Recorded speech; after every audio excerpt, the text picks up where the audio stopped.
rock it.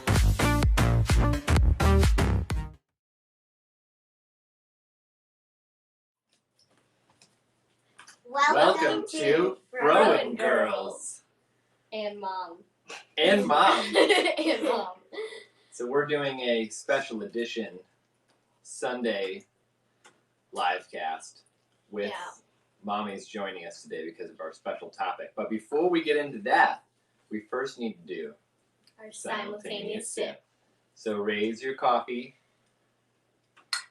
and join us. Other beverage. Or other beverage. 1, 2, 3. The 1, 2, 3 just sounds cringy.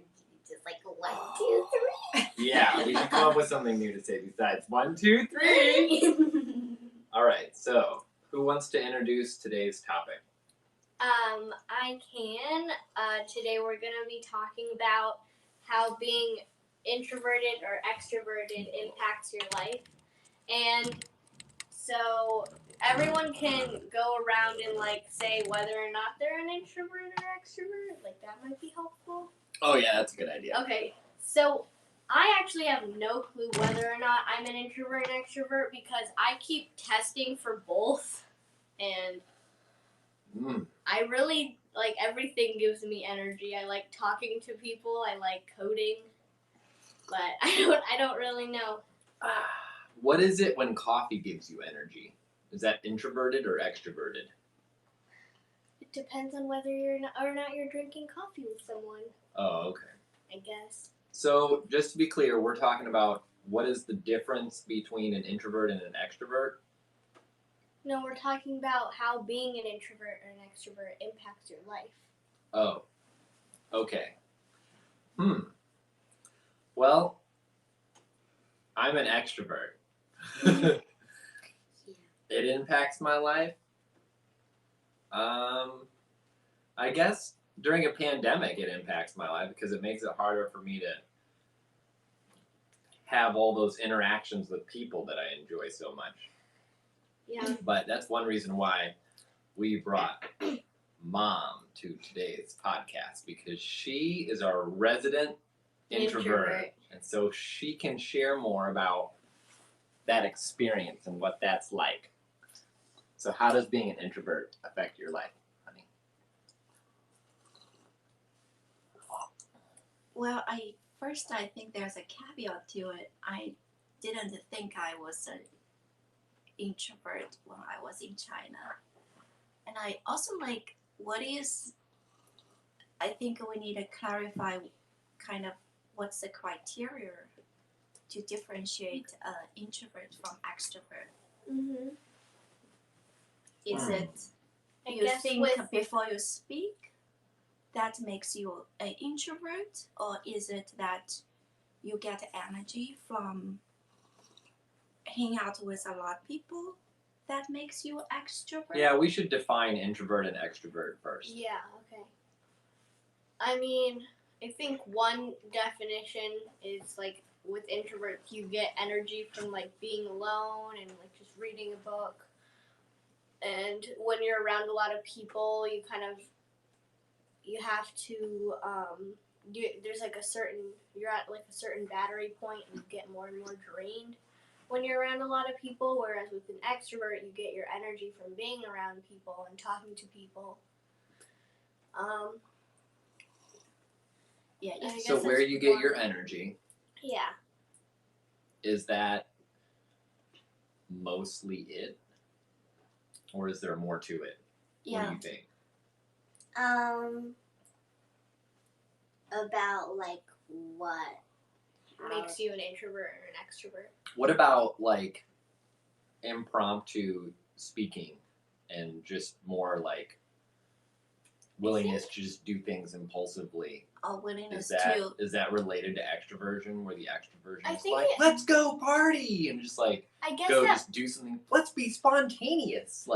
Isn't also spontaneity there can also be, more willing to share, you're just no, because I talk tested about your as stuff before really understand what other people are interested I in. tested as an extrovert, and part of my personality is I like barely ever talk about what I'm feeling or like my own emotions. Except for like when you're around like me. Right. So, how much of an open book you are? Yeah. I mean, I think that relates. It's related, but I think there are definitely exceptions. Yeah. Yeah, well, that's why I'm glad we're trying to define it, because I think Mhm. that like what extroversion means is Mm-hmm. challenging. It's like this Yeah. idea of getting energy from people. Well, I do get energy from conversations that, like, I really get to know somebody, and mostly like small group conversations or one-on-one conversations. But on the other hand, if it's like a huge group, then I, after an hour, I'm like ready to go home. Mm. Yeah. But if I'm like find somebody I love to talk to, I can talk to them forever. So that's everybody. Yeah. So humans desire human interaction. We're social beings. Mm. We're lions, not tigers. Mm-hmm. Right? Tigers will wander around for days by themselves. Mm-hmm. So everybody wants to have that. But I think the difference is like, are those connections with strangers, meeting new people, large gatherings? Yeah. That seems to be a core difference between introversion, extroversion. Yeah. But I'm curious about this, like, are you kind of like more guarded or more open book type person? Mhm. Like, Yeah. isn't that kind of related to? I don't. I think so. I think I actually. I think it's so. kind of related, but I think it's easy for there to be exceptions. Mm-hmm. Because like you can be extroverted, and the reason you just love meeting, you just are really interested in meeting new people, but you don't really like talking about yourself, and you don't really like sharing a lot of. You're more guarded, and I guess you can still want to be around a lot of people. You can still like meeting new people and find that that's really interesting.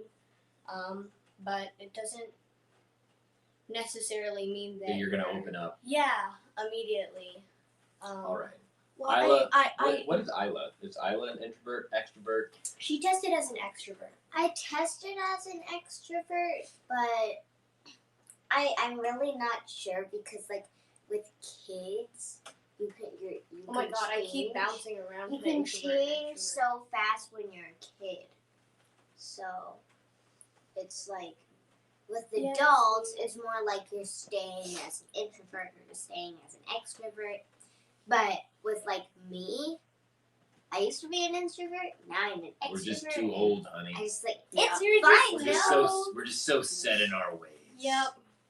I think I do want to point out something I read about the differentiation of between introvert and extrovert. That is whether you speak before you think, after you think, or before you think. And if I would say, as a kind of mostly an introvert, I always tend to speak after I think, and that comes with interactions. Like I will listen, I will ask people questions, and I will want to understand who they are before I share about myself.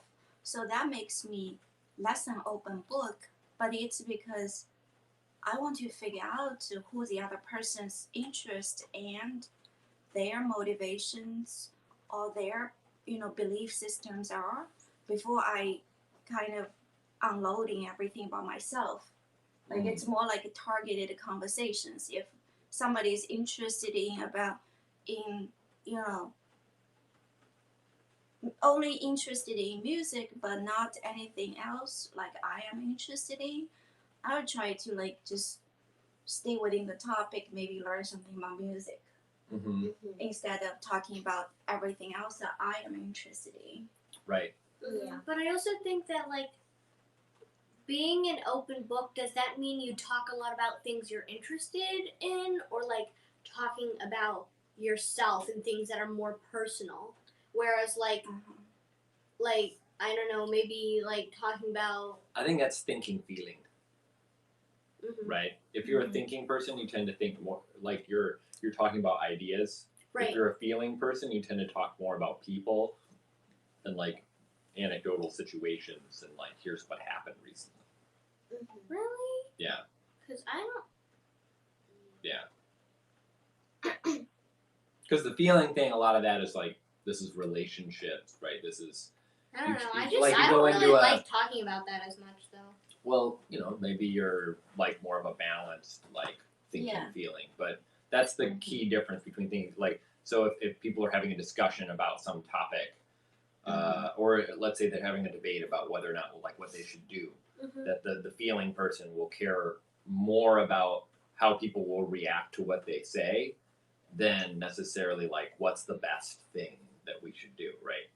Whereas the thinking person will go, well, no, this is they're like trying to satisfy the problem and solve the problem, but not necessarily from an emotion standpoint, right? So I don't know if that's introverted actually, because like you can imagine like an extremely extroverted feeling person that's just always like going around and asking everybody about this relationship and that relationship and their kid in college I and yada yada definitely yada yada. know people like that. Yeah. They're And then very there's me, and I never ask extroverted. those questions. I'm always like, "What do you think about this idea?" And it's like idea, and I'm like, Yeah, what almost taking a definitely poll of like everybody I know about this core concept that I've been writing about. I would say as a family, I think our topics are more idea focused than people focused. We don't talk about hey, this family's I just don't added this to their necessarily house. feel Well, like that wouldn't make for a very good Periscope. Like you get on Periscope, there's all these people everywhere. They have no idea who the neighbor is, so Yeah, we but wouldn't be that's like, "So the neighbor the other day." Yeah. But that makes I a great was- reality TV. That's But what the on these shows they talk about. But even the reality everybody, what TV, they're like doing. that Fox and Friends or whatever, like they're basically talking about current events. So it is But- kind of a feely thing, but it's not really a thinking. Yeah, but that's Yeah, because no. what I just don't necessarily I'm gonna get more like coffee. Right back. talking about relationships as much because it's like they only go so far. You only know so many people. Whereas with ideas, I feel like they can touch on so many more things and they can just go farther. And it's not like someone from halfway across the globe probably wouldn't be as interested in like what your neighbor did the other day because they don't know who your neighbor is. Whereas with like an idea on how to like solve global warming or something, that's just something that's more general that more people can relate to, and I guess it's more transformative because there's always going to be quarrels and arguments between people, and I guess I don't know. I can relate those two ideas. Solve global warming if all the neighbors stopped mowing their lawns. Right. Boom. Well, Carbon sequestration from more grass. Just use scissors. And well, no. You just let it grow. Yeah, Let it grow. I think that Sequester carbon. I want to make a point. Okay, sorry. Just following up on what Sume said. I think Sume, your experience, helps you become who you are, right? And then you think about who you spend should most lean back 'cause you're like way up. who you spend most time with is your mom and dad and your sister, and we mostly talk about ideas. We mostly talk about we generally really talk about people, what they're doing, and but I think I'm more balanced person. I don't really think one there are circumstances there are times we talk about ideas, and there are important times that we want to think about people. But And I because think at the when end it of the day, so relationship matters, and if we spend actually time thinking about these people, and we are more likely to help them and make a positive impact on their lives. So that's But also, I feel like with talking about relationships, that's more personal, whereas ideas is kind of can be personal, Universal. but it's There's personal universal. and universal. Yeah. Of that, yeah. I mean, some of the ideas can be very controversial. Oh, even universal, personal, and also controversial. Oh my even, god. Even though you may think it's like universal because you grew up in this family. It doesn't have to be controversial. Like a lot of the ideas, Yeah, I'd say the 90%, if not more, of the things we write about on Weequal are ideas, but they're not controversial. They're things like, well, like all the things we've been talking about on this Periscope, like differences between philosophies on friendships, Yeah. right? Or The reason I mentioned it is because Sume talked about global warming, the top. Also, could I? Which is that should not be controversial. that shouldn't be controversial, but it is actually for this country. It is a controversial topic for this country.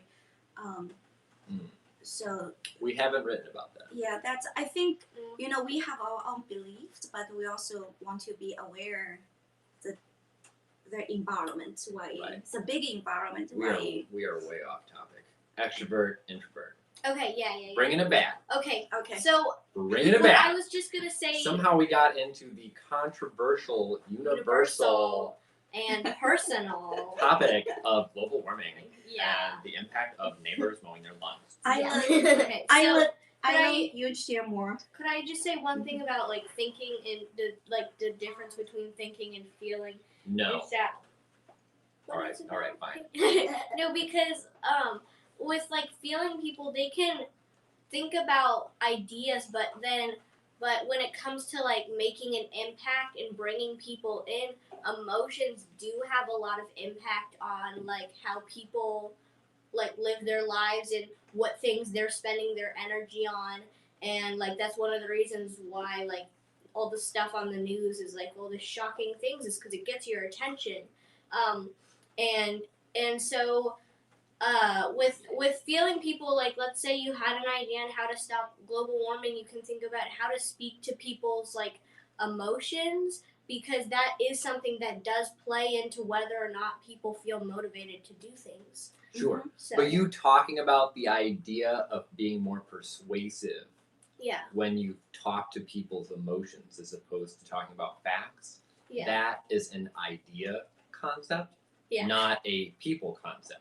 right? Yeah. So that's really this core difference between thinking and feeling, is that but that's I don't. one but can I have a guess that's discussion about feeling. persuasion, right? Yeah. But when you're talking about feelings, Oh, we have low battery. yeah. Oh, low battery. Oh, that's good. Eventually, that's what will Well, cause I us think, to stop is when the phone dies. Yep. Another just to follow up Every on time what you say the word universal, I'm going to do this with my head because it's like a globe. It's like going around. So I try want to use that word. I want to follow up on what Sume said is because I think for a feeling person, you instinctively feel how other people are feeling, and for a thinking person, you actually understand how they are feeling, but you don't necessarily have to feel it. So it's easier for a thinking person to compartmentalize if the people they are interacting with are actually feeling a lot of pain or anxiety. But there's a positive side for the feeling person is that if they're surrounded with people who are excited, who are happy, who are caring, kind, then they feel that they get so much energy from that. So a thinking person will benefit from that environment too, but a feeling person will really be lifted up.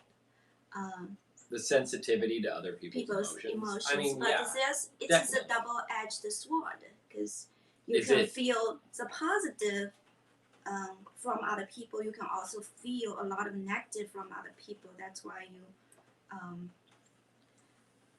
Would you say that relationship is universal?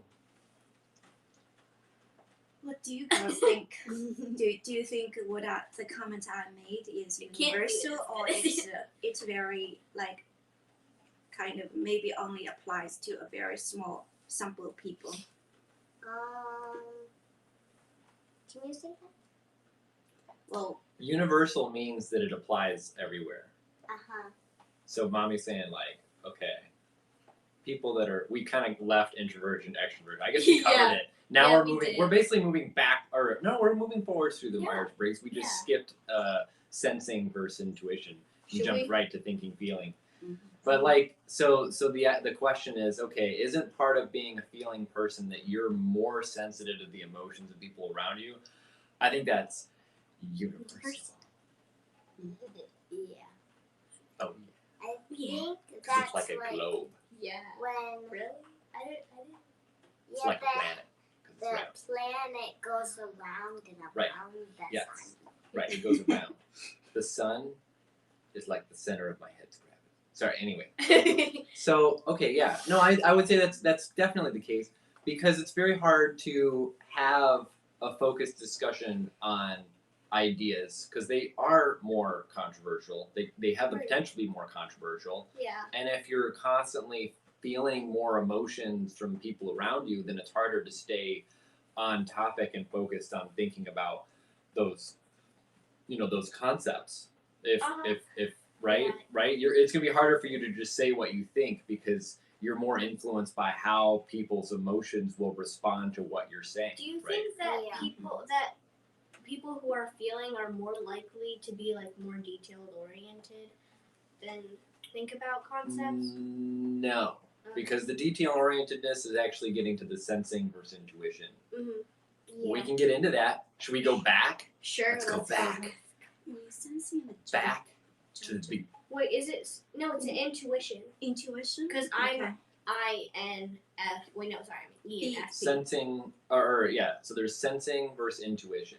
Sensing person. That talks about detail orientedness. Well, so it's what relates to that. We can talk about that. Fact-based. So right. So when you watch a movie, Mm. what kinds of things do you take away from that movie? So a sensing person is going to remember things like the characters' names and like factoids about what they said and what they could lay out a summary of like, okay, this person said that person and then the plot was this and yada yada yada, and then the person that's more of a intuition will pull concepts from the movie and be like, well, this movie touched on You think you I know, was? good versus evil, Yeah. and like you won't necessarily remember how many siblings there were in the family, but you'll remember, okay, there was these issues of sibling rivalry that came up, and you're like mapping those concepts with other movies and things. So you're trying to fit it into this web of ideas and concepts that you have that you're pulling from other things. Mhm. And so I think I was sensing. Ida, what do you think? I'm a huge concept intuition. I'm intuition. I'm definitely sensing. Yeah. I remember the details of the movie. I remember the details if I actually care about what's going on. Mm-hmm. Yeah, that's true. I mean, if you're not you're paying not attention to actually the movie, paying then If I'm not paying attention to the movie, I will probably not remember the I think that's I think universal. details. Totally. Yep. How did Extreme extroversion. Don't worry, I can't do it either. All right. So I think that this is one of these things that actually people of the same type in sensing versus intuition tend to get along better. It's one of these things that that there's this higher correlation.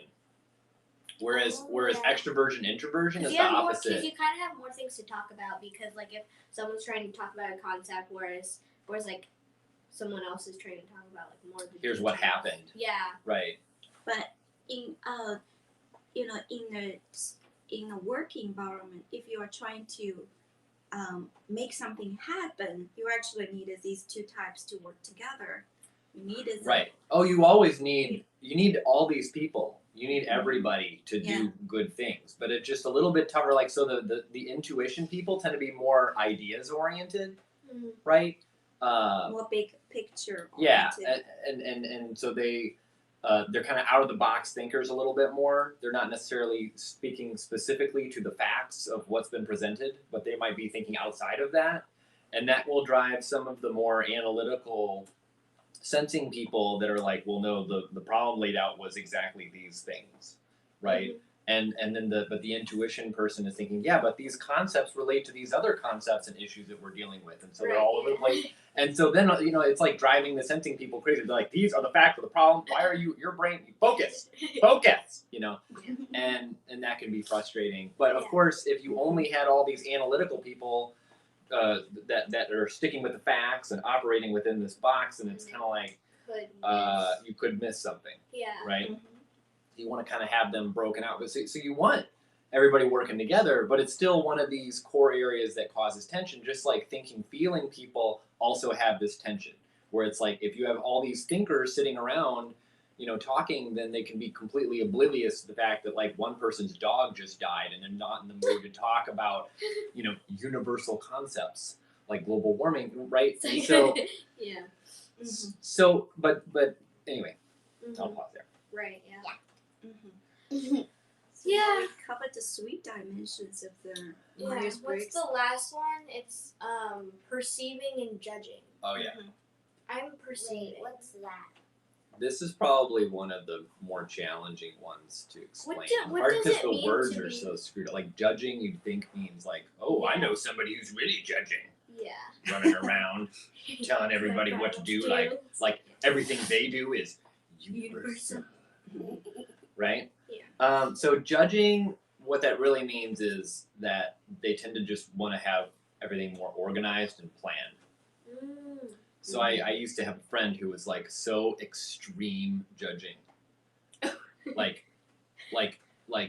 crazy. Like when you go into his apartment, Every second of the day planned out. everything is perfectly organized, and like you couldn't move his shoes over, or it would annoy him, and he'd like go over there and move his shoes back. And like, he's like, hey, so we should totally go out to this new restaurant, and be like, well, let me check my calendar, and be like, well, second Saturday of March, I would be available. And be like, dude, it's January. That was challenging because I'm like kind of free flow perceiving. Yeah, I'm perceiving. Whoa. So I'm constantly just like, I'm like water, I was perceiving too. I think mommy's judging. Mommy's plan. Yeah. I kind of like. You're Well, so I think- judgmental. I'm also more perceiving if the next thing I'm going to do is I don't want to do, then I'm going to be like, That's called procrastination, which is also universal. Well, I would say, Yeah. for young people, like the planning part, it takes time to build that habit to plan. Like I can see, Isla, you like this year, you're on top of every school assignment yourself. Yes, because I would not say you are just the free flow that you can just get all the homework done on time, submitted it all on your own. You are actually doing a lot So I of should planning. clarify, just because one is perceiving doesn't mean that they don't get their work done on time. Yeah. So I'm perceiving, but I just don't, if I get an assignment like one day and, I'm told that, okay, I need to have this done by the end of the day, a judging person might be like, what? But this was not on my calendar. I need time to plan. Like, this is so unexpected, right? Whereas, like, a perceiving person might just be like, yeah, that's cool. Like, they're just going to kind of flow with it. Yeah, I would Sort just of, they flow. For me, like I'm a perceiving person, but when I get an assignment, I usually like do it way too early. Like I just get it done because I just Boom. want to get it out of the way. I don't want to worry about it. Yeah, that's why you were like, Because your- I don't your necessarily science- think I'm just like, oh, I need to plan this out. Like Your- today, I'm going to work on it for an hour, and then I'm going to do like. your Not science really. project was due in 2 months, and you were like, Mommy, I think it's done. It's due this week, and And I then- need to and I work just with my did it. friend right now. Yeah.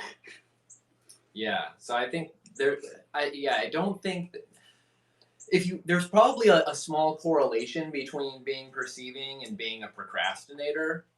Probably. Like if Yeah. you take the extreme judging, like my buddy would never procrastinate. Yeah. He would totally get everything done.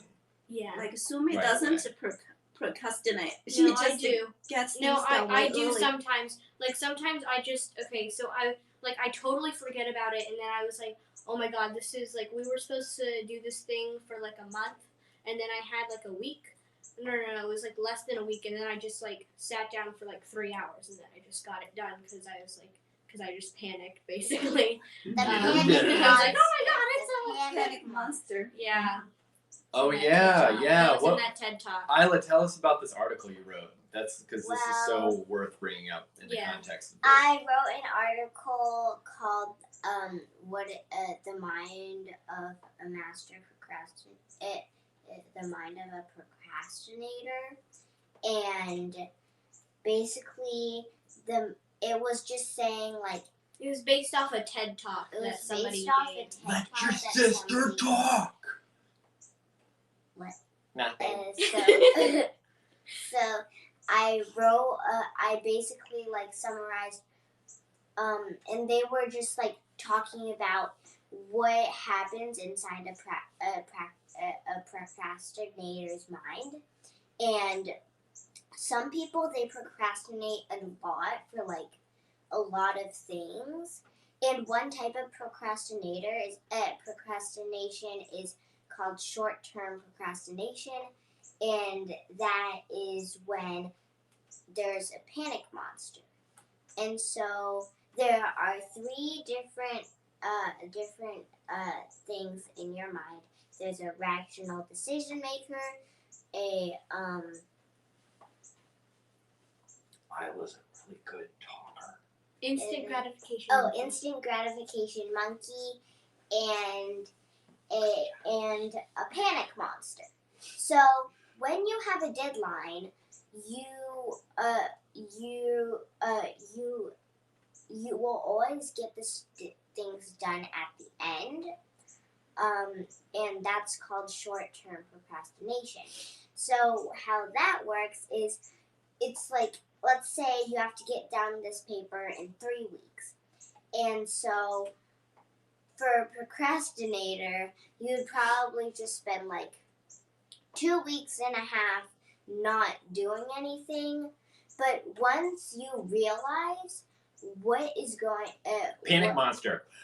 what is going to happen, the panic monster comes in, and the monkey's afraid of the panic monster.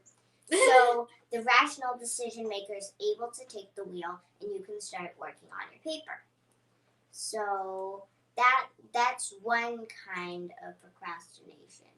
Sweet. Mm-hmm. Yeah, I'd say that experience is pretty universal. That was sweet, Isla. I'm glad. Thank you for bringing that up. That was a great summary. You can check out. So a lot of the concepts we talk about here are on the girls' blogs, which are at wequil.com. wequil.com. I think this one's called. What was it called? The Mind of the Procrastinator. Yeah, I think Something like that. Okay, and it's got a picture of a little monkey riding in a ship on the front of it. it is. I think so. Something like that. No, not in a ship. That's just the inside of the brain.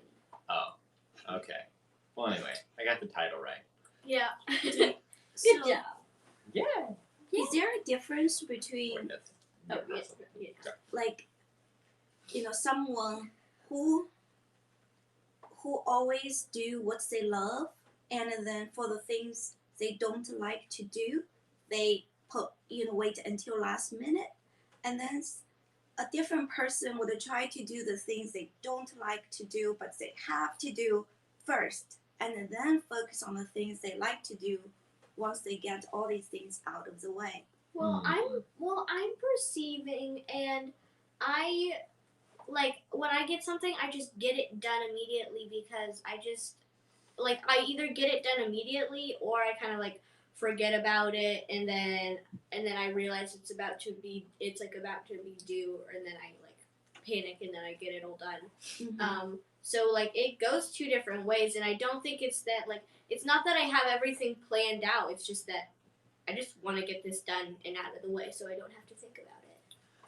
So I think that this isn't something that fits neatly into a Myers-Briggs personality type, and I'll say why. Here's why. I think so. Okay. What's the best way? And the best way depends on the nature of the problem and what you're doing that day, right? So let's say that I've got some things I don't really want to do, but I have to by the end of the week, right? And then there's some things that I want to do that I can do anytime. And I'm trying to decide what to do that day. But that day happened to be the beginning of the pandemic, right? And I'm sitting down, my kids are home, everybody's kind of a little bit scared about like, well, what the hell's going on? Like all the schools are closed down. You know, am I going to be sitting there going, well, you know, I've got these things I've got to have done by the end of the week, so I'm going to go and do these things and ignore my kids. You know, like, no, you should be sitting there and like figuring out something that you can do to help, you know, empower the kids to want to love learning and get their education in order and kind of plan this stuff out, right? And that's like probably one of the highest, best use things you can do with your time. And then, you know, you've got stuff you got to do, but do that later. Take care of what you need to do. Right. So if you have that kind of situation, like what's best to do depends on the nature of your situation in that moment in time. And so you can't have some universal rule of, well, I'm always going to do the stuff that I got to do. Also, I'm thinking, you know, because to be able to like quickly adapt to flow with the situation and to be able to plan out and execute, you know, step by step, both are very important, right? And it also depends on the nature of the project. I'm thinking if you are, say, sending a rocket ship to Mars, you plan out every single thing, but then you still needed to adapt because new challenges came, you know, perhaps very frequently, and then you need to adapt. But if you don't have a big plan of, say, knowing what's going to happen for the next year. Yeah, you're not gonna like stick some space, some astronauts in the. Let's put a monkey in the spaceship. No, we're just like let's wing it. Just like you can't wing it, right? Yeah. You can't be like procrastinating and be like, oh, I forgot the fuel.